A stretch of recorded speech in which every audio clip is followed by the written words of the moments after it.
আসসালামু আলাইকুম। আমি তো ভালোবাসি তোকে পর্ব ৪, লেখনীতে সালমা চৌধুরী, ভয়েসে আমি মাম্পি চৌধুরী। শ্বাস ঝেড়ে নিজের মাথায় গাঁটটা মেরে মেঘ বলে, ছি মেঘ ছি, কী সব ভাবছিস তুই? কেউ কি তার চাচাতো ভাইয়ের ওপর ক্রাশ খায়? ভালো ভদ্র হলেও মানা যেত, এমন গুরুগম্ভীর বদমেজাজি আর হিটলার স্বভাবের কেউ কি কারো ক্লাস হয়? যে ছেলে 10 বছরের মেয়ের গায়ে হাত তুলতে পারে, সে আর যাই হোক আমার ক্রাশ হতে পারে না। এটা ভাবতেই মেঘের বুক ভেসে আসে কষ্টে। নিজেকে স্বাভাবিক করতে মোবাইল হাতে নিয়ে কল করে মেঘের সবচেয়ে কাছের বান্ধবী বন্যাকে। প্রথম কল দিতেই রিসিভ হয় কল। বন্যা, আসসালামু আলাইকুম, কেমন আছো বেবি? মেঘ, ওয়ালাইকুম আসসালাম, আলহামদুলিল্লাহ ভালো আছি, তুই কেমন আছিস? বন্যা, হঠাৎ আমায় স্মরণ করার কোনো স্পেশাল কারণ আছে? তোর তো আবার ভাঙা ফোন ঠুসঠাস বন্ধ হয়ে যাবে।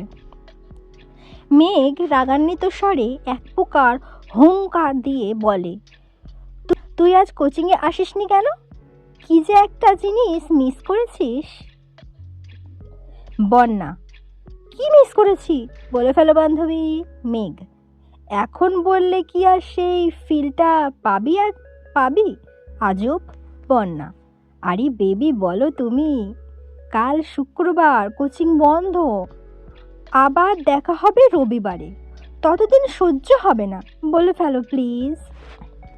মেঘ, আমার হাতে এখন আইফোন 13 প্রো ম্যাক্স। মেঘের কথা বন্যা এক বিন্দুও বিশ্বাস করেনি। হেসে উড়িয়ে দিয়ে বলছে, এখন বল, একটু পর 14 প্রো ম্যাক্স কিনতে যাচ্ছিস? যাকে তার ভাই একটা আদা ভাঙা ফোন দিয়েছে ব্যবহারের জন্য, দিনে 100 বার বন্ধ হয়ে যায়, তার হাতে নাকি আইফোন। তুই কি ঘুম থেকে স্বপ্ন দেখে উঠলি নাকি? মেঘের উৎফুল্ল মেজাজ আচমকাই বিগড়ে গেল। অভিমানী স্বরে বলল, কাল আবির ভাই আসছেন বিদেশ থেকে, উনি নিয়ে আসছেন আমার জন্য। বন্যা, তাই বল, না হয় যে ভাই সে তোকে এই জীবনে ফোন কিনে দিত না, তোর বাবা দিতে চাইলেও সে আছাড় মেরে ভেঙে ফেলতো। ওয়েট, এই আবির ভাইটা কে রে, যে তোকে ছোটবেলা মেরেছিল সে? এক মুখ কালো করে উত্তর দিল, হ্যাঁ, আমার চাচাতো ভাই। বন্যা, তা তোর প্রতি এত মায়া হলো কিভাবে ওনার? মেঘ, জানি না, শোন তোকে কি বলি। বন্যা, হ্যাঁ বল। মেঘ, আসলে আজকে বিকালে আবির ভাইয়াকে দেখে ছোটোখাটো একটা শক খেয়েছি। বন্যা, মানে? মেঘ, কি সুদর্শন চেহারা, দাঁড়ানোর স্টাইল, লুক আর অগোছালো চুল দেখে আমার মনটা এলোমেলো হয়ে গেছে। আমি মনে হয় ওনার ওপর ক্রাশ খেয়েছি। মুখ ফুলিয়ে শ্বাস ছেড়ে একটু ধাতস্থ হয়ে গুরুগম্ভীর স্বরে বন্যা বলল, তোর মাথা ঠিক আছে মেঘ? তুই এত বছর যাবৎ বলেছিস এই মানুষটা তোর শৈশব নষ্ট করে দিয়েছে, আজ কৈশোরে পা দিতেই এই মানুষটার উপর ক্রাশ খেয়ে ফেলেছিস। মানুষ রং বদলায়, কারণে অকারণে বদলায়, কথাটা এতদিন শুনেছি, কিন্তু আজ তোকে দেখে মনে হচ্ছে এই কথাটা 100% সত্যি। না হয় যাকে এত বছর শত্রু ভেবে এসেছিস, আজকে তার কথা অবলীলায় বলে যাচ্ছিস। বাহ মেঘ, বাহ। মেঘের নীরবতা বুঝতে পেরে বন্যা আবার বলা শুরু করলো, এসব কোনো বিষয় না বেবি, হঠাৎ করে দেখেছিস তো, তাই আহামরি সুদর্শন লেগেছে। বিষয়টা মাথা থেকে ঝেড়ে ফেল, দেখবি সব ঠিক হয়ে গেছে। আমরা না দুজনকে কথা দিয়েছিলাম, একজন বিপদে গেলে আর একজন সামলাবো, ভুলে গেলি? স্পষ্ট বোঝা গেল মেঘের বদলে যাওয়া অভিব্যক্তি। সহসা নিজেকে সামলে আচমকা প্রশ্ন করে বসল, আমি কি দেখতে সুন্দর না? আমি কি কারো ক্রাশ হওয়ার যোগ্য না? মেঘের আকস্মিক প্রশ্নে বন্যা কিছুটা হতভম্ব হলো। এরপর কয়েক মিনিট শুধু হেসেই গেল। স্বাভাবিক স্বরে বলল, অবশ্যই তুই সুন্দর, ক্রাশ খাওয়ার যোগ্য, কিন্তু তুই ছেলেদের ক্রাশ হতে পারবি কি না সন্দেহ আছে। হতে পারিস রাস্তাঘাটের, গাছগাছালির, রংচটা দেওয়ালের, গরু ছাগলের, ও হতে পারিস। রাগে ফুঁসতে ফুঁসতে কল কেটে দিয়েছে মেঘ। আর ভাবছে, আজকাল সান্ত্বনা নিতে চাইলেও মানুষ মজা নেয়। যদিও বন্যার হাসির কারণটা খুবই স্বাভাবিক। মেঘকে বরাবরই চোখে চোখে রেখেছে তানভীর সহ বাড়ির সকলে। 6 থেকে 10 পর্যন্ত পড়েছে গার্লস স্কুলে, তারপর গার্লস কলেজ।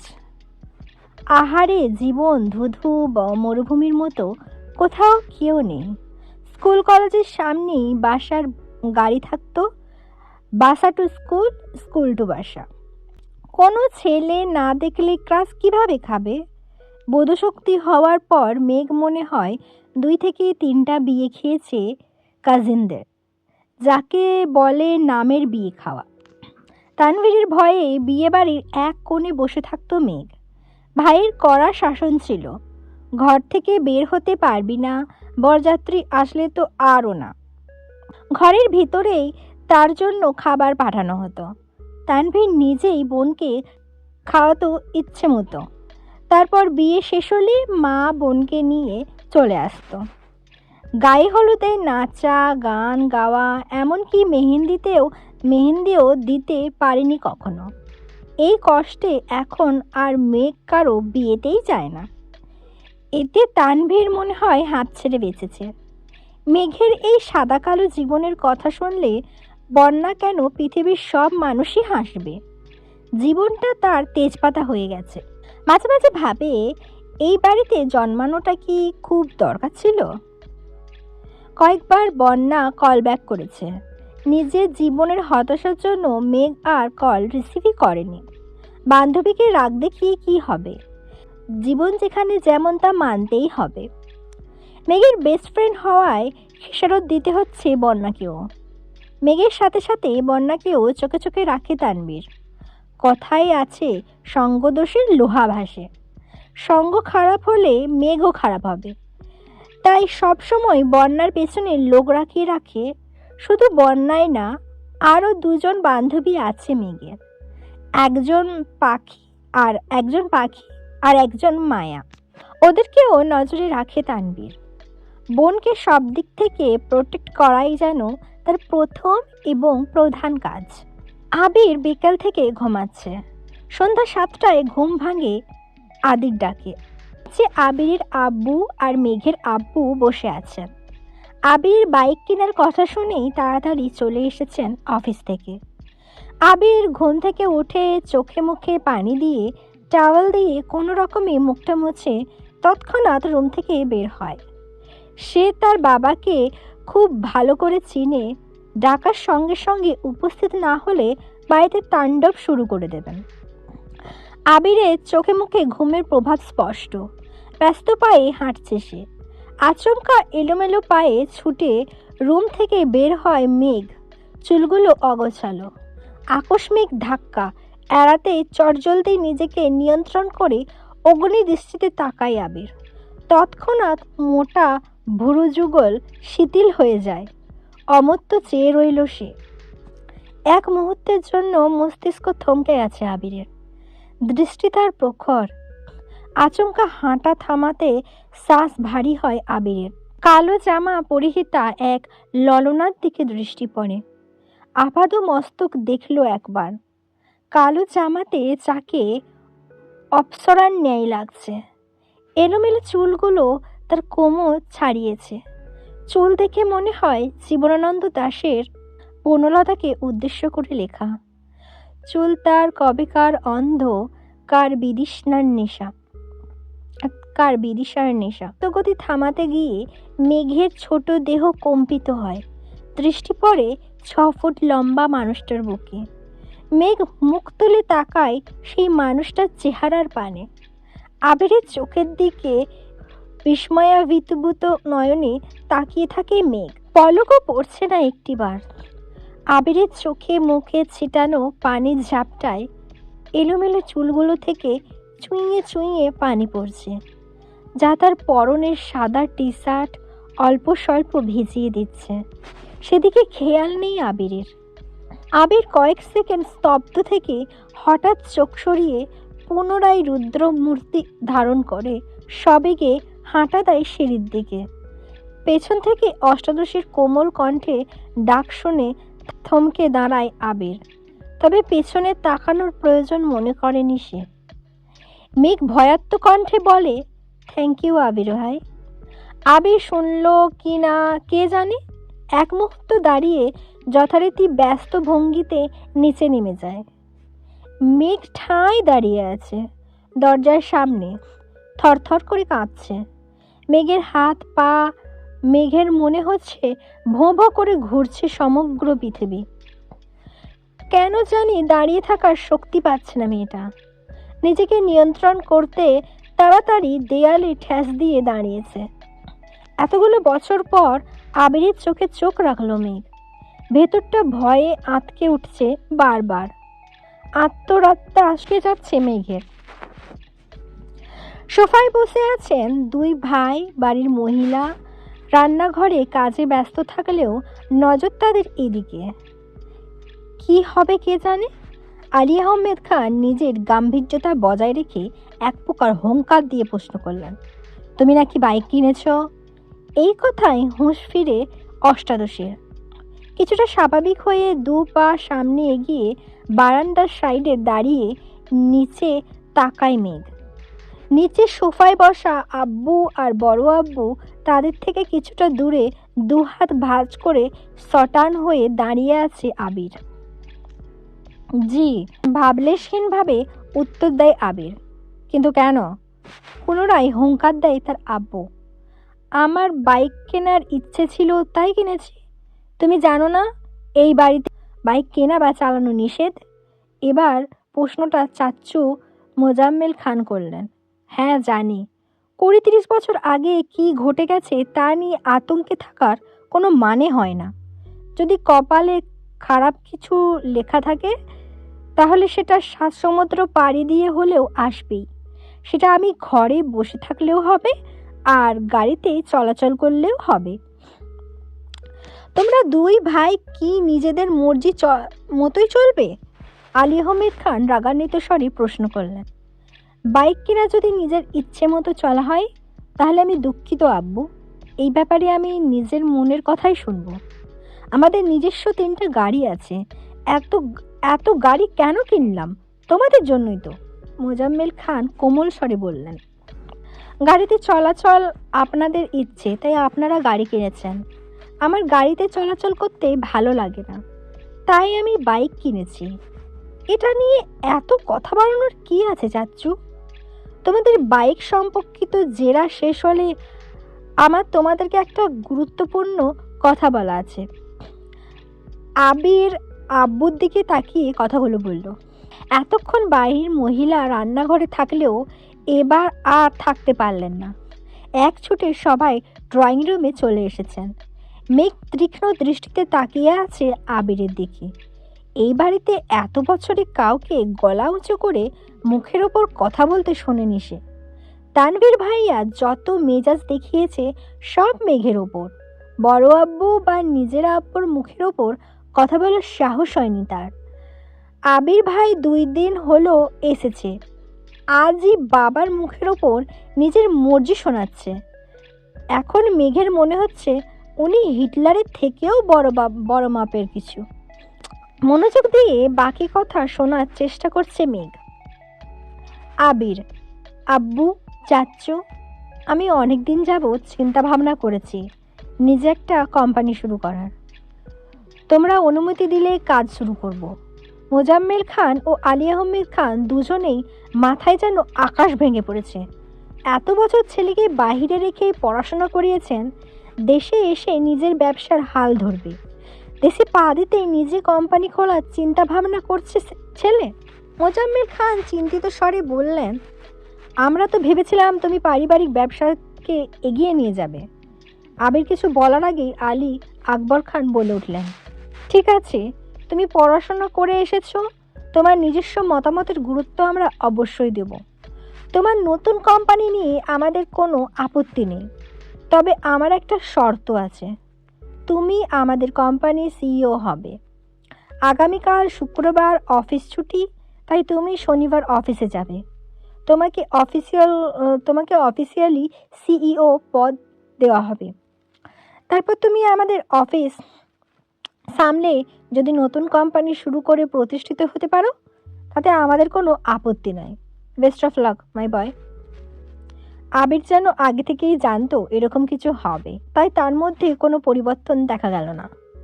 এতটুকু বলে সোফা থেকে উঠে রুমের দিকে হাঁটা শুরু করলেন আবিরের আব্বু। কয়েক কদম এগিয়ে আবার দাঁড়িয়ে আবিরের দিকে তাকিয়ে রুদ্ধ কণ্ঠে বললেন, আমরা কোম্পানি সামলানোর জন্য সারা জীবন থাকবো না, তোমাদেরকেই দায়িত্ব নিতে হবে। তুমি না পারলে তোমার প্রাণপ্রিয় ভাই তানভীরকে বলো রাজনীতি ছেড়ে ব্যবসায় আসতে, তারপর তুমি তোমার মতো নিজে কোম্পানি খুলতে পারো। আবির চোয়াল শক্ত করে আবার বাবার দিকে তাকিয়ে বলে উঠল, তানভীর রাজনীতিই করবে, ওর মাথায় ব্যবসা ঢোকানোর কোনো দরকার নেই। শনিবারেই অফিসে আসবো আমি একাই সব দিক সামলাতে পারবো। তোমরা দয়া করে তানভীরকে মুক্তি দাও, নিজের মতো করে রাজনীতিটা করতে দাও ওকে। তোমার শর্ত যেমন আমি মেনে নিয়েছি, তোমাদেরকেও আমার একটা শর্ত মানতে হবে। সেটা হলো, আমি আমার মন মতো কাজ করব। আমার যখন যেখানে প্রয়োজন হবে নিজের কাজ গুছিয়ে আমি চলে যাব, তখন আমাকে কোনো প্রকার বাধা দিতে পারবে না কেউ। দরকার হলে 2 অফিসের কাজ শেষ করে আমি রাত 12টায় বা 2টায় বাসায় ফিরব, এমনকি নাও ফিরতে পারি। এতে তোমাদের যেন মাথা ব্যথা না হয়। একদমে কথাগুলো বলে কোনো দিকে না তাকিয়ে দ্রুত পায়ে বাসা থেকে বের হয়ে যায় আবির। আলী আহমেদ খান কয়েক মুহূর্ত দাঁড়িয়ে কোনো কথা না বলে রুমের দিকে হাঁটা দেন। পিনপতন নীরবতা বাড়িতে। সোফায় বসে আছেন মোজাম্মেল খান। কাছেই 3 যা একজন আরেকজনের দিকে তাকাচ্ছে বারবার। তাদের আবিরের প্রতি পূর্ণ বিশ্বাস আছে, কিন্তু সমস্যা হচ্ছে বাহিরের দুনিয়া সামলাতে গিয়ে নিজের প্রতি না যত্নহীন হয়ে পড়ে ছেলেটা। এটাই তাদের চিন্তার বিষয়। নিচে উপস্থিত মানুষগুলোর মধ্যে চিন্তার ছাপ দেখা গেলেও উপরে দাঁড়িয়ে এক প্রকার বিনোদন উপভোগ করছিল মেঘ। যেই বড় আব্বুর কথার উপর কারো কথা চলে না, আজ ওনার সাথে টক্কর দেওয়ার মানুষ এসেছে। বাবা ছেলে কি শর্তটা নাই দিয়েছে, যেমন বাবা তেমন ছেলে। এসব ভেবেই হাসি পাচ্ছে মেঘের। হঠাৎ করেই হাসিটা গায়েব হয়ে মুখটা ভারী হয়ে গেল মেয়েটার, আর ফিসফিসিয়ে বলতে শুরু করলো, নিজে তো হিটলার, সাথে আমার ভাইটাকে বড় গুন্ডা বানাতে কি সুন্দর উৎসাহ দিচ্ছে। এত বছর ভাইয়ের জ্বালায় জীবন তেজপাতা, এখন আবার আরেকজনের আবির্ভাব হলো। কপালটাই খারাপ আমার। এখন নিচে যাওয়ার উপস্থিতি নেই, তাই বিড়বিড় করতে করতে রুমে ঢুকতে যাবে, হঠাৎ চোখ পড়ে আবির ভাইয়ের রুমের দিকে। এক রাশ হতাশা নিয়ে রুমে ঢুকে যায় মেঘ। বাবা মাকে ছেড়ে আলাদা রুমে থাকতে খুব স্বাধীনতা পাবে ভেবে নিচতলা থেকে উপরতলায় চলে এসেছিল মেঘ। আবির ভাই বিদেশ যাওয়াতে কোনো চিন্তাই ছিল না, কিন্তু মেঘ আসার 15 দিনের মাথায় তানভীরও মেঘের পাশের রুমে চলে আসে জিনিসপত্র নিয়ে। সিঁড়ি দিয়ে সোজা উঠতেই তানভীরের রুম। বোনকে পাহারা দিতেই মূলত এই রুমে আসা। তানভীর যতক্ষণ রুমে থাকে ততক্ষণ নিজের রুমের দরজাটা খুলে রাখে। মেঘ সিঁড়ি দিয়ে দৌড়ে উঠতে গেলেও ভাইয়ের কথা ভেবে আস্তে ধীরে ওঠানামা করে। বর্তমানে মেঘের অবস্থা নাজেহাল, কারণ তার এক পাশে আবির ভাইয়ের রুম, আরেক পাশে তানভীর ভাইয়ের। তানভীর ভাইয়ের পরের রুমটা মিমের জন্য ঠিকঠাক করা হচ্ছে। কিছুদিন পর থেকে মিমও ওপরে থাকবে, কিন্তু তাতে কি ভাইয়ের ঘর ডিঙ্গিয়ে মিমের রুম পর্যন্ত যেতে পারবে কিনা সন্দেহ আছে। রাত 10টার উপরে বাজে। সবাই খাওয়া দাওয়া শেষ করে যার যার রুমে চলে যাচ্ছে। চলে গেছে। আবির এখনও বাড়ি ফেরেনি। মালিহা খান সোফায় বসে অপেক্ষা করছেন ছেলের জন্য। 10 থেকে 15 মিনিট পর বাড়িতে ঢুকলেন আবির আর তানভীর। মাকে বসে থাকতে দেখে কিছুটা রাগান্বিত হলো ছেলে। আম্মু, তুমি আমার জন্য এভাবেই রাত জেগে বসে থেকো না প্লিজ, আমি নিজের মতো করে খেয়ে নিব। তোর বউ আসলে আমি আর অপেক্ষা করব না তোর জন্য, সহসা উত্তর দিলেন মালিহা খান। বড় আম্মুর কথা শুনে সশব্দে হেসে ওঠে তানভীর। আবির ঘাড় ঘুরিয়ে তাকায় তানভীরের দিকে। সঙ্গে সঙ্গে তানভীরের হাসি থামিয়ে ফেলে। নিঃশব্দে হাসছে সে। তানভীর বরাবরই ভীতু প্রকৃতির। বাহিরে যতই শক্তপোক্ত থাকুক না কেন, বাবা, চাচা আর ভাইয়ের সামনে সে যেন ভেজা বিড়াল।